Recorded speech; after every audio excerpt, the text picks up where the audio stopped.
ఒకసారి ఆలోచించండి. మీరు బెయిల్ కోసం అప్లై చేశారు. తీర్పు కోసం ఎదురుచూస్తున్నారు.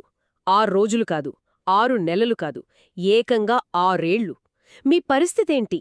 ఇది కేవలం న్యాయం ఆలస్యం అవ్వడమా, లేక మన ప్రాథమిక హక్కులను కాలరాయడమా? సరిగ్గా ఇదే ప్రశ్న.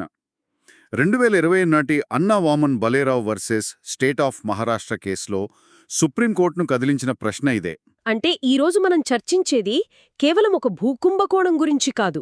అస్సలు కాదు. ఇది వ్యక్తిగత స్వేచ్ఛకు, ఇంకా చెప్పాలంటే వేగంగా న్యాయం పొందే హక్కుకు మధ్య జరిగిన ఒక పెద్ద పోరాటమన్నమాట. ఈ కథ మూలాలు 1996లో ఉన్నాయంటున్నారు కదా. దాన్ని జోంబీల్యాండ్ డీల్ అని ఎందుకంటారు? ఎందుకంటే అక్కడ భూమి అమ్మినవాళ్లు బ్రతికిలేరు. చనిపోయిన భూయజమానుల పేర్లతో నకిలీ పత్రాలు సృష్టించి వాళ్ల భూముల్ని అమ్మేశారు. Oh my God! అసలు కథ ఇక్కడే మొదలవుతుంది. ఈ ఫేక్ డీల్ను ధృవీకరించింది, రికార్డులన్నీ మార్చింది అప్పటి రెవెన్యూ ఆఫీసర్లే. అయితే వాళ్లపై వెంటనే కేసు పెట్టలేదా? లేదు. అదే ఆశ్చర్యం. ఈ దెయ్యాల దందా బయటపడటానికి 20 ఏళ్లు పట్టింది. 2019లో వీరిపై ఎఫ్ఐఆర్ నమోదైంది. ఒక్క నిమిషం. అంటే వాళ్లు అరెస్ట్ కాకముందే బెయిల్ కోసం వెళ్లారా? అది ఎలా సాధ్యం? మంచి ప్రశ్న. దీన్నే మనం సిఆర్పిసి సెక్షన్ 438 ప్రకారం ముందస్తు బెయిల్ లేదా యాంటిసిపేటరీ బెయిల్ అంటాం. అంటే పోలీసులు అరెస్టు చేస్తారేమో అని అనుమానమొస్తే ముందుగానే కోర్టుకు వెళ్లి రక్షణ కోరవచ్చనమాట. ఖచ్చితంగా. అరెస్టు నుండి రక్షణ. కాని ఇక్కడే అసలు సమస్య మొదలైంది. ఏమిటది? బాంబే హైకోర్టు వాళ్ల బెయిల్ పిటిషన్ను 6 ఏళ్లపాటు పెండింగ్లో పెట్టింది. 6 ఏళ్లా? నమ్మలేకపోతున్నాను. అంటే ఆ 6 ఏళ్లు వాళ్ల పరిస్థితి ఏంటి? వాళ్లు జైల్లో ఉన్నారా? లేదు. వాళ్లకు మధ్యంతర రక్షణ ఇచ్చింది. అంటే పోలీసులు అరెస్టు చేయకూడదు, కాని కేసు మాత్రం నడుస్తూనే ఉంటుంది. అది ఒక రకంగా మంచిదే కదా. కనీసం అరెస్ట్ కాలేదు. తాత్కాలికంగా చూస్తే మంచిదే. కాని సుప్రీంకోర్టు దృష్టిలో ఇది ఉపశమనం కాదు, ఒక రకమైన శిక్ష. ఒక వ్యక్తి తలపై 6 ఏళ్లుగా డామోక్లెస్ కత్తి వేలాడదీయడం లాంటిదని కోర్టు చాలా బలంగా చెప్పింది. డామోక్లెస్ కత్తి? అంటే ఎప్పుడు ఏమవుతుందో తెలియని నిరంతర భయం. అవును.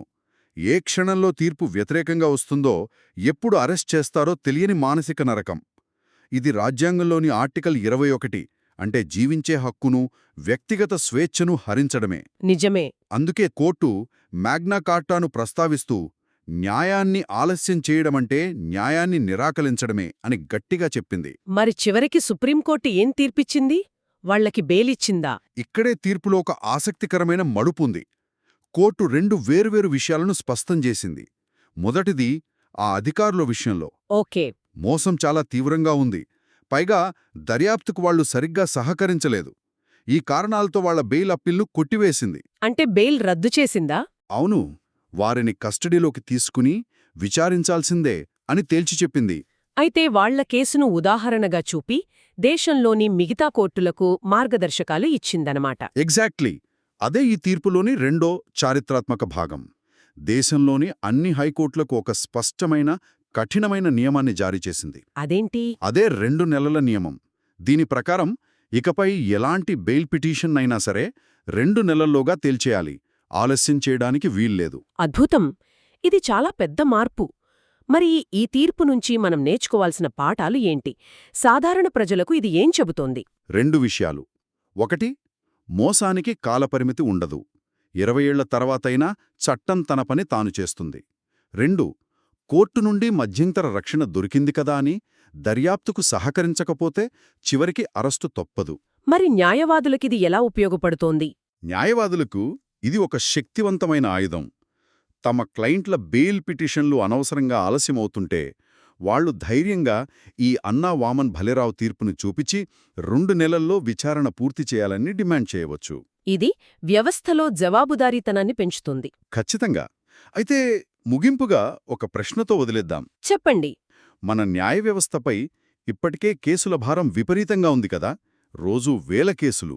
ఇలాంటి పరిస్థితులలో ఈ 2 నెలల నియమం ఆచరణలో సాధ్యమేనా, లేక ఇది కేవలం ఒక ఆదర్శంగా మిగిలిపోతుందా? నిజమే. కొన్నిసార్లు వేగంగా ఇచ్చే న్యాయం అన్యాయానికి దారితీసే ప్రమాదం కూడా ఉంది కదా. ఈ విషయంపై ఆలోచించాలి.